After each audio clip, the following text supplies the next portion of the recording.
நம்ம எல்லாருமே family members எல்லாருக்குமே ஹெல்த்தியாக எதனா செஞ்சு கொடுக்கணும் அப்படி தான் ஆசைப்படுவோம். அதுவும் குழந்தைங்களுக்கு ஹெல்த்தியான விஷயங்களோட டேஸ்ட் வந்து பிடிக்காது.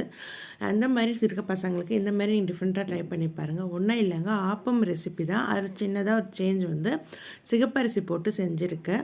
1 கிளாஸ் பச்சரிசிக்கு 1 கிளாஸ் சிகப்பரிசி போதும். 1/4 கிளாஸ் உளுத்தம்பருப்பு, 1 ஸ்பூன் வெந்தயம். இது நல்லா ரெண்டு தடவை கழுவிட்டு ஒரு 4 மணி நேரம் ஊற வச்சுட்டு மறுபடியும் ஒரு 3 தடவை கழுவிக்கோங்க. நல்லா மிக்ஸி ஜாரில் மசியாக அரைச்சி எடுத்துக்கோங்க. உப்பு சேர்த்து ஒரு நல்லா கரைச்சிட்டு 8 மணி நேரம் புளிக்க விட்டுடுங்க. அதுக்கப்புறம் நீங்கள் எப்போவுமே ஆப்பக்கடையில் எப்படி ஆப்பம் ஊற்றுவீங்க அதே மெத்தட் தான். சூடான ஆப்பம் ரெடி. இது ரொம்பவே டேஸ்ட்டாக இருக்கும். இந்த ஆப்பத்துக்கு பெஸ்ட்டு காம்பினேஷன் பார்த்தீங்கன்னா வெல்லம் போட்ட தேங்காய் பால் தான். சர்க்கரை சேர்த்து செய்யறதோட வெல்லம் போட்டிங்கன்னா டேஸ்ட்டும் நல்லாயிருக்கும், உடம்புக்குமே ரொம்ப நல்லது.